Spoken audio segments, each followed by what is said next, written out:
G'day guys and gal, Malcador the Sigillite, Malcador the hero, Malcador the bro. Whatever you want to call this beautiful combination of Dumbledore and Gandalf, all you need to know is that he is here for you.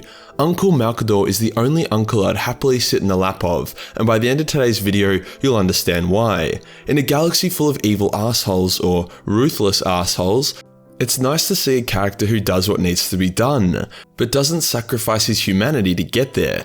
However, this is the Warhammer universe, and any strong-willed characters with common sense and decency are doomed to die at some point or another. Before we get started, last week I announced that I had buddied up with Instant Gaming to do a free video game giveaway to you guys. Well, that giveaway is still ongoing, with just under a week left, so make sure you join in. It's completely free to enter. Instant Gaming is a website that sells Steam keys for all the games worth buying at a discounted rate.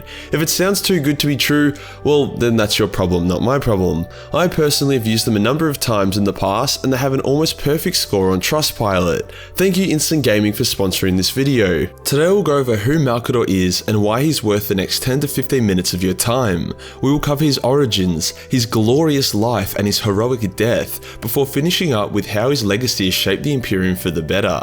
Let's get into it. Old Warhammer lore was basically just a suckfest for the Emperor. It made him seem like he was the king at everything and didn't need any help, kinda like what Trump thinks he is. Sure, he had his friends, but they were more for his entertainment and less for his goals. Recently, lore has clarified that he did indeed get some help from some confused feminist scientists, as well as his boy Malcador. See, while the Emperor loved the whole, "Yeah, charge! Flaming golden sword, look at me and how cool I look. Yes, I'll sign off on that new cool edict, woo! I'm not a god though, and if you think I am, you die." So yeah, while the Emperor dealt with the macro stuff isn't enough to run an intergalactic empire consisting of 1 million planets. Hence Malcador came in and ran the micro stuff. He founded the Administratum, who are the glue that holds the Imperium together, as well as founding some other cool factions such as the Officio Assassinorum, aka the Assassin's Creed of Tolerable Heresy, as well as the Inquisition, and even the Grey Knights, but I'm getting ahead of myself. By the time we are first introduced to Malcador during the 31st millennium, he was already over 6,000 years old and ready to party. A lot of his early life is a mystery, as he was a walking secret society, but there are some clues we are given to piece the story together. Malcador was a member of the Sigilites, an organisation of powerful people whose only purpose was to recover and safeguard ancient artworks and technologies in order to preserve mankind's past for the betterment of their future. For example, Malcador had found and now displayed both the Mona Lisa as well as old mate Vincent's sunflowers in his office. The Sigilites' job got a bit more serious as humanity entered its age of strife. It got cut off from itself and a lot of its culture and technology died. The Sigilites were also seemingly decimated, as by the time we meet Malcador, it seems like he's one of the only ones left. The Khan is also remarked in saying that Malcador used to be called Braham al-Kador, the greatest of the rabbi, taker of foreskins and shunner of bacon. Regardless if Malcador was a Jew or not, the Khan went on to say that he and his Sigillite mates performed numerous war crimes in their quest to retrieve ancient artifacts. War crimes that were covered up by the Emperor later on. There is a few unanswered questions about Malcador though. How was his lifespan so long? Well, he could have been a perpetual like the Emperor, or he could have been such a powerful psyker that he could use the warp to extend his life, or, most likely, the Sigilites had technology that allowed this vast extension of life. It might have even been a combination of all three. He was drawn to the Emperor when the Biggie was just another warlord on Terra, which was basically the biggest endorsement for president that the Biggie could have gotten. Hence the Biggie began his quest to clap the galaxy's cheeks with his old buddy by his side. To do this, the Emperor created the Primarchs as well as the Astartes, and prepared to use them as superweapons, something that appalled the feminists who helped create them. Not really sure why they were confused about the Emperor's intentions. Why would someone create hulking war machines led by even bigger and scarier war machines with multiple hearts if he wasn't going to send them to war? Hence all of the Biggie's buddies abandoned him, some even tried to sabotage his work and kill him, except for Malcador the bro, who stood by his friend and had functioning eyeballs and could see why the Emperor was making super soldiers. Now, the Emperor was a bit of a memer. He wanted his Space Marines and Primarchs to be afflicted with all kinds of physical and neurological problems for the lols. Malcador wasn't super down with this, however, he wasn't the Emperor. I can imagine it going something like this. When creating the Blood Angels, the Emperor would be like, give them extended life and a fierce nobility worthy of their father. And Malcador would be like, yes, my emperor, that's really awesome. Also give them a taste for human blood, as well as crippling PTSD. What? Why? 'Cause it's hilarious. Or like when they were making Conrad, the emperor's like, make him a paragon of justice who can see the future. Very good, my lord. Also make him completely insane and hated by everyone. But why? Because I am the not God Emperor of mankind and I say so. In seriousness, Malcador did remark that he had wished the Emperor had designed the Primarchs to get along better with each other and to be less extreme in their personalities and differences. The Emperor seemingly enjoyed and even may have engineered some of the double-edged gene flaws the different legions had. Malcador would go on to tell a dying servant that at the end of the Great Crusade, they wanted there to be a civil war between the Primarchs, resulting in the death of most of the Space Marines as well as the Primarchs who were not worthy of mankind's enlightened future. This would explain why some of the Primarchs were treated like shit and some were metaphorically sucked off. You think the Emperor wanted Angron running around in a galaxy at peace? No chance, butto. Hence why the Emperor deliberately antagonized Angron. He was on the list of Primarchs that needed to be culled. The Emperor and Malcador had actually played this 4D futuristic chess game where they played out the Horus Heresy countless times. Each time they would make a different decision to see what would happen. The issue came from Chaos's intervention. Malcador and the Emperor wanted the civil war between the Primarchs to not be motivated by Chaos. This chaotic intervention also resulted in Magnus turning traitor and the Emperor's Webway project going to shit, two things that were not a part of the plan. Before the heresy, however, Malcador would act as an extension to the Emperor himself. It would be Malcador that travelled out to deal with Primarch disputes or other political issues the Emperor couldn't give a fuck about. It was only when Malcador's attempt failed that the Emperor came to spank some bitches.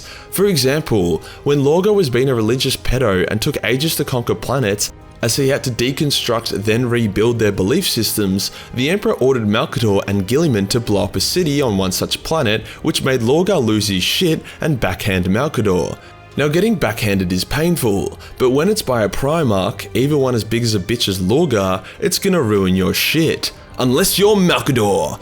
The old timer did get flung back 20 meters and he did crack some bones, but he was back to his feet unassisted in no time. Another demonstration of how much of a boss Malcador is, the Lost Primarchs were a touchy subject, and the Emperor actually mind-wiped their names from most people. Horus knew their names and in an act of defiance, tried to say them in front of Malcador, who force-choked the shit out of Horus and easily could have killed him then and there. A big theme with Malcador was him being underestimated. In a galaxy full of Space Marines and Primarchs, an old wizard doesn't seem like a massive threat.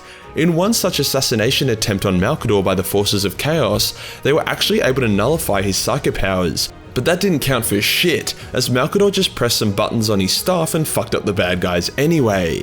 When Horus's male pattern boldness caught up with him, hence causing him to commit to religious war against the Imperium, at a similar time Magnus got punked by Titsich and became an angry chicken, this combination forced the Emperor to basically sit on the Golden Throne full time and try hold everything together, putting a massive strain on Malcador, who now had to deal with the cool macro Emperor stuff as well as his already overbearing micro stuff role. Despite feeling pretty overwhelmed, Malcador created the Imperium's Assassins Guild and launched various assassination attempts against Horus and his goons.